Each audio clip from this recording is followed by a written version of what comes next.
Почитувани, добра вечер. Среда е, 19 часот и 15 минути, а вие сте со Трета порта. Емисија која ви ги носи најинтересните случувања од светот на интернетот. Во оваа емисија најмногу ќе се задржиме на најновата владина кампања за здрава исхрана, која предизвика најмногу реакции на социјалните мрежи. Исто така ќе ги видиме и реакциите во однос на новите казни, а ќе ги имаме и стандардните политички рубрики кои се однесуваат за внатрешната и надворешната политика. Почнуваме со она што се случува на социјалните мрежи, најмногу на социјалната мрежа Facebook, каде по владината кампања, тоест по излагањето на премиерот Груевски за здравата исхрана имаше, може слободно да се каже, лавина од реакции. Почнуваме со Facebook статусот на новинарот Миодраг Мишолиќ. Малку по малку ќе стигнеме ние до владина кампања, јадете кавијар и чаден лосос. Се разбира еден ироничен Facebook статус, а може да се каже дека и најголемиот дел од реакциите се такви иронични и хумористични. А еве под него еден Facebook корисник пишува: а ако нема леп, јадете колачи. Се разбира, ова се однесува на познатата изрека на француската кралица Марија Антоанета. Продолжуваме со аналитичарот Едмонд Адеми. Интересно е што и политичките аналитичари ова го сметаа за смешен настан, па така и нивните реакции не се сериозни, туку се иронични, цинични и хумористични. Еве го статусот на Едмонд Адеми. Значи, Едмонд Адеми постирал една фотографија од премиерот Груевски во старата Скопска чаршија, каде што премиерот јаде кебапчиња и пишува: не знаев дека во Дестан имаат брокола на скара, или можеби јаделе само кромит. И насловот е: Груевски соли памет за здрава храна, а тој на кебапи во Дестан.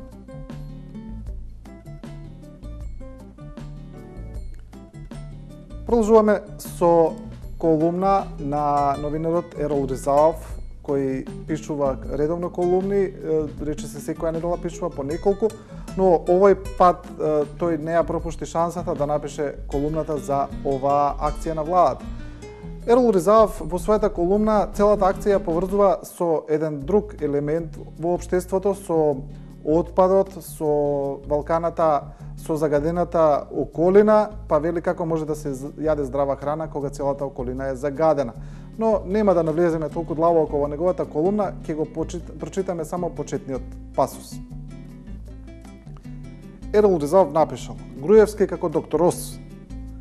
Тука се мисли на познатиот телевизиски доктор од Соединетите Американски држави. Многу ми се допадна јавниот настап и рецептите на премиерот Никола Груевски за здрав живот. Подобро се дури од оние на популарната Бабарада. Таа ги советува болните како да оздрават со чаеви, лековите треви и мевлеми. А председателот на владата, како планетарно омилениот доктор Ос, им откри на граѓаните како да ги одбегнат болестите и да живеат здраво. Им кажа што треба да јадат и да пијат, како да го спречат дебелењето, како и колку да спортуваат и да бидат физички активни. Немам доволно зборови за пофалба на грижата на еден политичар, во случајот премиерот за здравието на своите граѓани. Браво! И тука ќе видиме и еден коментар под колумната на Ризаов, а може да се каже дека има многу, значи неговите колумни секогаш приликуваат многу коментари, но сега ќе видиме еден од нив кој одговара на ироничното пишување на Ризаов.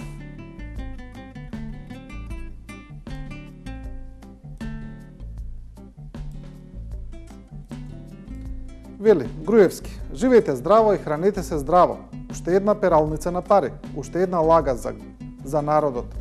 Како може да се живее во Македонија здраво и да се јаде здрава храна, кога целата почва, реките, Вардар, Лепенец и Пена се 100% загадени?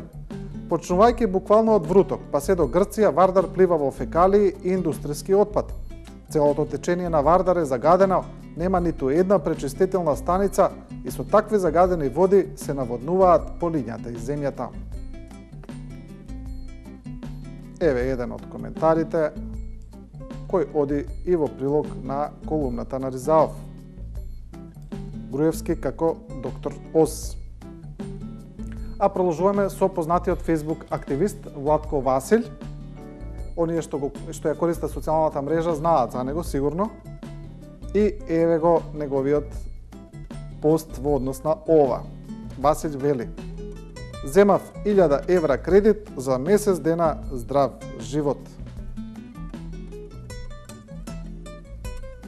И подолу ќе видиме и некој коментар. А тука, како што кажавме, популарноста на Владко Василь предизвикува да има навистина многу коментари. Значи, еве, еден Facebook корисник го вели следното. Еден месец здрав живот, потоа 3 години се враќа кредитот. Има разлика. Продолжуваме со една хумористична статија на неделникот Фокус, значи во делот на Фокус кој се нарекува Козерија, значи Коза Ностра, каде што се обработуваат сериозните вести на хумористичен начин. Па така Фейсбукот Фокус има направено еден цел лажен Фейсбук пост на премиерот Никола Груевски.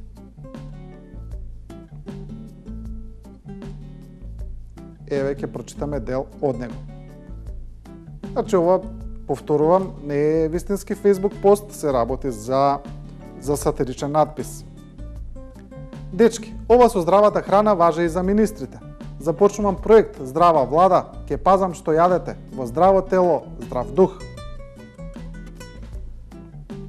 Тука има доста коментари. Хуморот е тука ставен и во оние кои ставиле лайк на овој Facebook статус, па така пишува Боцко и Тања заеднички профил. Тука веројатно се мисли на Боцевски и на поранешниот вице-премиер и на Тања Каракамишева, професорката, кои отвориле заеднички профил. Веројатно тука вестникот Фокус алудира на нивните слични ставови кои ги презентираат во јавноста. Па така, еве дел од коментарите. Министрот Диме Спасов пишува: шефе, мора ли одма да почнеме? Ни остана уште од свадбарската торта, да не фрламе. Има доста такви коментари.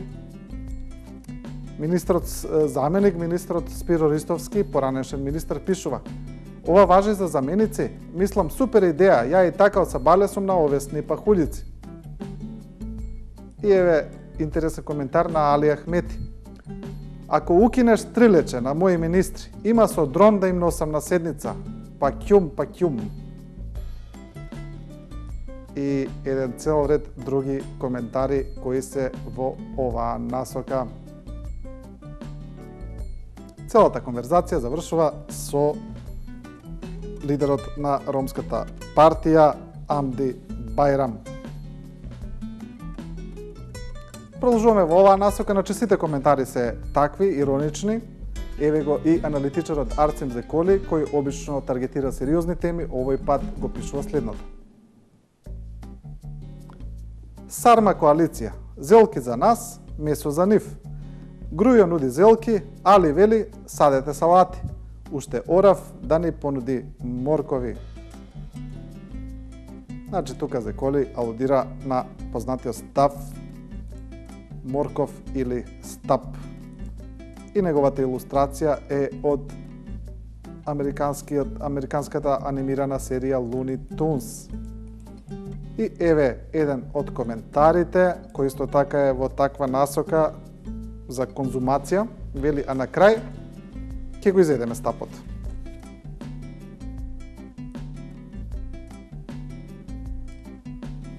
Тоа е Facebook статусот на Арцим Зеколи. Емисијата ја продолжуваме со останатите случувања кои беа актуелни изминатата недела. Значи имаме тука реакции за казните кои се воведени во повеќе области, кои се зголемени, најмногу во сообраќајот, но и во други насоки. А ќе видиме и дел од колумната на Горан Михайловски, главниот и одговорен уредник на Вест, значи неговата популарна "Сакам да кажам", која овој пат зборува за проектот Ало доктори на Министерството за здравство, каде еминентни професори треба на телефон секој ден по 2 и по повеќе часови да се јавуваат и да одговараат на прашања на граѓаните. Па така Михайловски пишува: "Ало доктор", тоа му е ставено и во насловот. И еве го делот од неговата колумна која се однесува на ова.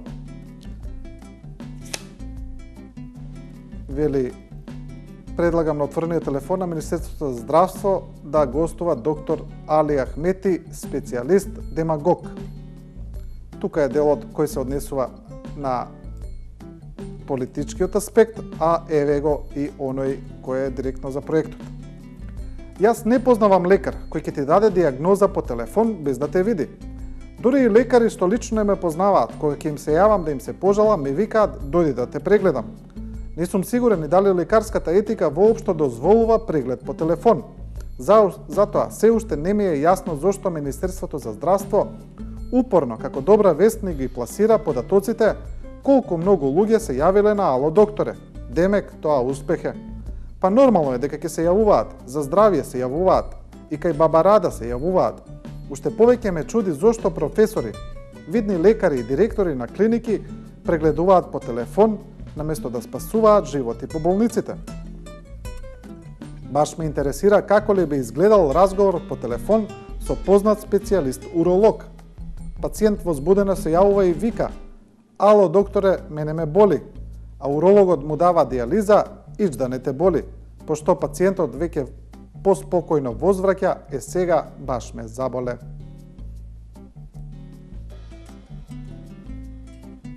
Значи, еден ироничен аспект на акцијата на Министерството за здравство Ало докторе. Продолжуваме со Јован, попознат како Јофе, комичар, сатиричар, кој зборува за зголемениот број на казни во сите области, и тука Јофе вели дека напишал еден сатиричен текст во кој се вели дека оние граѓани кои 3 месеци нема да платат казна, ќе мораат да платат казна затоа што не платиле ништо. Сега Јофе вели дека многу граѓани овој текст го сватиле сериозно. Неговиот Facebook статус е за тоа. "Знаеш дека државата тотално те забегала и веќе и нема спас, кога луѓе веруваат дека ќе треба да платат казна од 500 евра, доколку 3 месеци поред не добиле никаква казна. И уште пострашно, кога веќе поверувале, првата реакција не им е да излезат на протести и да ја паднат владата која го воведува тоа, туку се жалат на висината на казната во однос на платата, ако може тоа да се намали. Грујо брат, ич да не се секираш, ќе владееш барем уште 100 години, за после ќе видиме." Тоа е Facebook статусот на Јован Ака Јофе, Јован попознат како Јофе. Продолжуваме со реакциите, односно со текстот од учебникот, од спорниот учебник за граѓанско образование за 8 одделение, кој предизвика големи реакции во јавноста, во кој има делови во кои децата се повикуваат да бидат лојални на државата и по цена на одрекнување од сопствените слободи. Исто така се вели дека бакнување на рака на повозрасна личност е знак на почит. Еве го текстот, учебници ги учат младите на баци рака.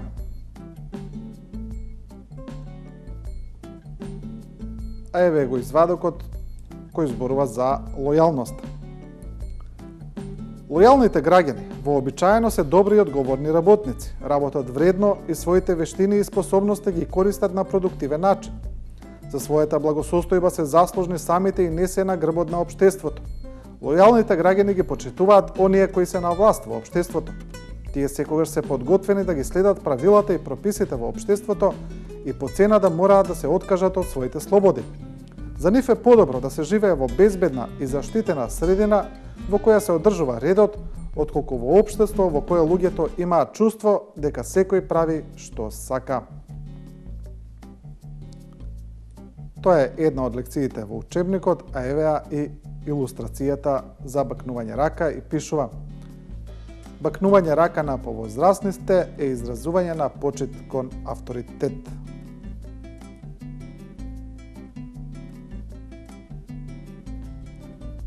Сега продолжуваме со останатите политички случувања. Значи се работи најмногу за реакции по извештајот на Европската Унија за напредокот на Македонија, како и неизбежниот проблем за името околу кој има нови анализи кои ги пренесувавме и во изминатата недела. Почнуваме со текст на поранешниот вице-премиер Ивица Боцевски.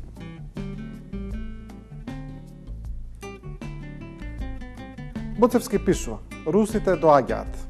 При тоа Боцевски зборува за дел од тенденција која се појавува во политичкиот простор, а тоа е дека одредени аналитичари велат дека Македонија го менува својот курс и дека полека од прозападна ориентација се врти кон исток, тоест кон Москва. Во дел од својата поента Боцевски пишува: во Македонија актуелната влада настапува од јасни прозападни, проамерикански, проатлантски и проевропски позиции затоа што таа партија, ВМРО-ДПМНЕ, е изградена на такви вредности и затоа што тие искрено веруваат во таа насока за македонската надворешна политика. Од својата прва политичка платформа па се до денес. СДСМ пак е на тие позиции затоа само што нивното раководство се состои од безрбетни опортунисти што процениле дека така најлесно ќе си поминат во животот и во кариерата. Единствената точка каде што политиката на владата отстапува од политиката на Вашингтон и на Брисел е исклучиво прашањето за името, каде што актуелната владеачка ВМРО-ДПМНЕ обстојува на ставот дека тука се бранат македонскиот идентитет и македонската државност, а Брисел и Вашингтон во целиот проблем гледаат како на ситна непријатност што им оневозможува да ја интегрираат Македонија во Европската Унија и во НАТО. Тоа е колумна на вице-премиерот Боцевски, насловена "Русите доаѓаат". Продолжуваме со колумна на секогаш интересната Мирка Велиновска, во која таа зборува за неодамнешното обраќање на претедникот на ВМРО-ДПМНЕ Александар Николовски во собранието, кое што од некои медиуми беше интерпретирано како вртење кон проруска политика. Тоа подоцна од други аналитичари беше објаснето дека воопшто не е проруски, туку проамерикански став, па на тоа коментира Мирка Велиновска. Значи, насловот на низината колумна нема да го прочитам во етер, бидејќи го има оној стил кој што е дозволен во колумните, значи за едно слободно пишување, каде што се употребуваат вулгарни изрази, но каде што тоа е нормално и дозволено, значи тоа е начинот на пишување на колумни во цел свет. И Велиновска пишува: Јолевски не е единствениот македонски докажан патриот, кои кога не се фотографираат и покажуваат експлицитно шљаштат од километр. Покрај Ѓорѓе Иванов, кој храбро го замоли Барак Обама да не го пополни вакуумот, безбедносниот де, слушаме и младиот прпошен ВМРО-овец Александар Николовски не остана покус. Напротив, тој се потруди со младешки елан дури да го надгради и прошири својот шеф. Колку што разбрав, Малиов бил загрижен дека Русија сака да ја освои Европа со се Балканот и Македонија. И многу е тешко да се прочита овој текст на Велиновска во програма, бидејќи изобилува со вулгарности, но тоа е една од низините поенти. Целата колумна е геополитичка, како и останатите. Продолжуваме со колумна на Слободан Најдовски, кој пишува Путин или Обама, прашање е сега. Најдовски вели дека обраќањето на Николовски за него не било проамериканско, туку во него индиректно можело да се прочита дека се праќа порака до Запад дека Македонија има алтернатива и доколку не влезе во НАТО и во Европската Унија дека може да се сврти кон Русија, која се повеќе покажува апетити за Балканот. Значи, Путин или Обама, прашање сега е колумната. а еве дел од поентата. Затоа чуди фактот што нивните изјави се оставени без коментар од политичарите најповикани за надворешната политика на државата. Дали тоа го сместуваат во делот на деца кои треба да кажат што зборувале возрастните или пак како нивно младешко истрчување и непромисленост? Ова второто мене не ми е блиско. За разлика од функционерите чија надлежност е надворешната политика, темата за можна претумбација во нашата надворешна политика ја отворија некои новинари и поранешни високи функционери во владата на ВМРО-ДПМН. Тие врз основа на говорите и персонификацијата на Николовски и Ѓорчев повторно ја поставија дилемата САД или Русија. Тоа е колумната на Слободан Најдовски. Путин или Обама, прашање е сега. Продолжуваме со колумна на Александар Чомовски, која зборува за проблемот околу името за македонските евро и НАТО интеграции, но Чомовски поставува и една дилема, го отвара прашањето за она што се зборува во јавноста, тоа е за формирање на техничка или експертска влада која би требало да го реши проблемот со името, па така и насловот на неговата колумна. Кој ќе го реши името? Техничка влада. А еве дел од неговата поента, ќе прочитаме. Ќе го прочитаме овој дел. Техничка или експертска или концентрацијска или голема коалицијска влада. Чудно рефреширани модели за еднократно политичко сојузништво откако провладените духови се разбрануваа по информациите дека посредникот Метју Нимиц подготвува нова компромисна формула за решавање на спорот околу името. Тајмингот на доставувањето веројатно ќе се совпадне со историската посета на албанскиот премиер Рама на Белград и очекуваната возвратна посета на српскиот Вучик на Тирана. Германската канцеларка со посебен гест го издвои албанскиот премиер на регионалниот самит во Берлин. На два пати Меркел била активен посредник за возобновениот диалог Белград-Тирана. Последниот веднаш по посетата на рускиот председател на Србија. Не е исклучено српско-албанските самити да се осмислени и да водат кон конечно затворење на големо државните аспирации на Балканот. Тоа е колумната на Чомовски, кој ќе реши за името техничка влада.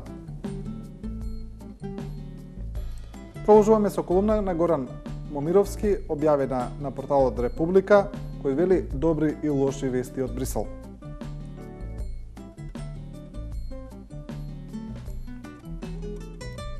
И еве ќе прочитаме неговата поента и мислам дека е сосема јасна. Нема зошто Брисел да презема посилна улога во надминувањето на спорот за името меѓу Грција и Македонија, кој според сите признати академски и практични дефиниции е замрзнат спор. Опасноста во нашиот случај е тоа што Европската Унија сепак ќе одбегне директно вклучување во спорот, при што тој ќе мора да се решава не само во согласност со позициите и интересите на Европската Унија и на земјите членки, туку и во согласност со меѓународните стандарди и правила. Во тој случај, пресудата на Меѓународниот суд на правдата, иако и дава сериозна предност на Македонија, е пречка за Европската Унија воопшто да почне некаква иницијатива.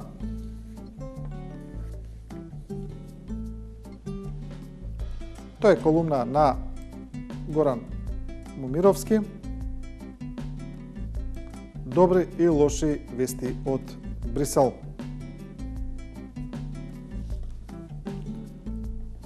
А сега продолжуваме со останатите случувања кои се однесуваат на европскиот извештај за напредокот на Македонија. Го имаме Илија Димовски од ВМРО-ДПМН, како и една анализа за целиот извештај и за неговото представување во медиумите. Илија Димовски пишу: ние со 6 препораки, Грција со ниту една.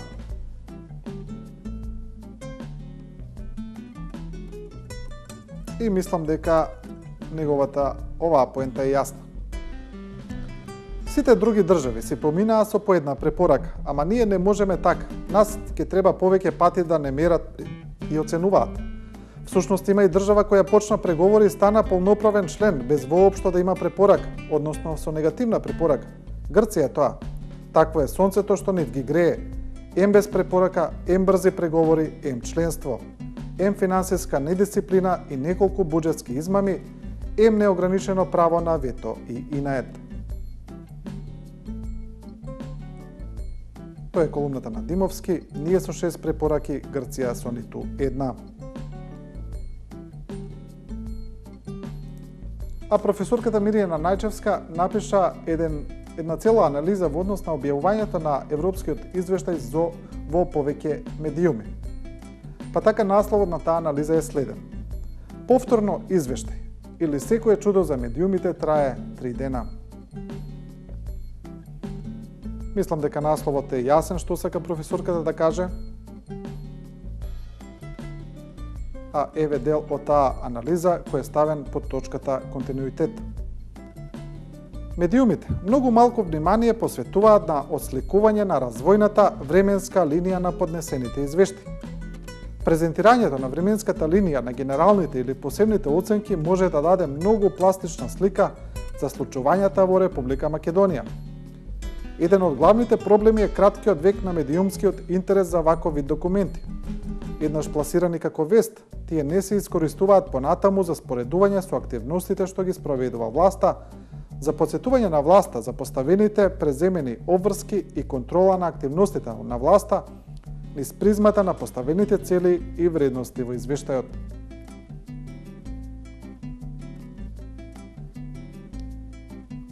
Тоа е дел од анализата повторно извештај или секое чудо за медиумите трае 3 дена.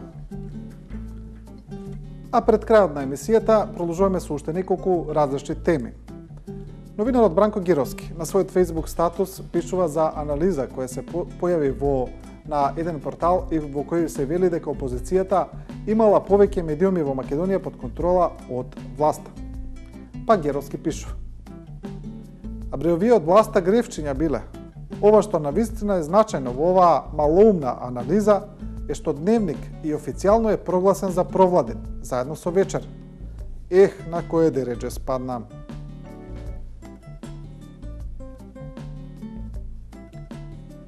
Професорот Јове Кикеновски пишува за неодамнешното апсење на поранешниот градоначалник на Загреб Милан Бандик. Неговиот Facebook статус е јасен во тоа што сака да каже. Што ти значи среќа? Синоќ е уапсен градоначалникот на Загреб, а пред неколку месеци приведен на испитување беше и градоначалникот на Љубљана. Граѓаните во нашата држава се среќни затоа што ние си имаме честни и посветени на работата градоначалници, министри и останати функционери. Тоа е Facebook статус на професорот Јове Кикеновски и емисијата ќе ја завршиме со колумна на Драган Павловиќ Латас во која тој зборува за новите случувања на Балканот во Европа, за интеграција, за дезинтеграција на државите, пишува дека некогаш сите држави од Балканот живееле во една држава, во Југославија, и дека тогаш се откажале од дел од своите суверенитети, но дека тоа не било проблем. Сега зборува за евроатлантските аспирации на Македонија. Сега молиме и плаќаме да не примат во Бриселската Европска Федерација, и тоа на мала врата, како нужно зло, кое никој не го сака во својата куќа. Доброволно им даваме бесплатно земјиште за инвестиции и им гледаме низ прсти кога перат пари низ нивните проекти, формално поминати низ Македонија. Им ги чуваме домашните шпиони и невладени кодоши како своји, само да не примат. Им се претресуваме на секое нивно земање воздух и драмска пауза во обраќањето. Од пусти страв да не сме сгрешиле нешто повеќе од минатиот пакт. Одеднаш не било најважно да бидеш свој на своето. Тоа е дел од колумната на Драган Павловиќ Латас, насловен како Дрон, се разбира, се мисли на неодамнешниот инцидент во Белград на фудбалска надпревар, кој отвори многу понатамошни дилеми.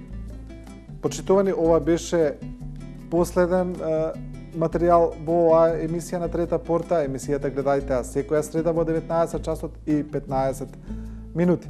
Не заборавајте, Трета порта не ви кажува како да размислувате, туку ви ја прикажува големата слика, заклучоци донесете си сами. До тогаш останете со програмата на 24 вести.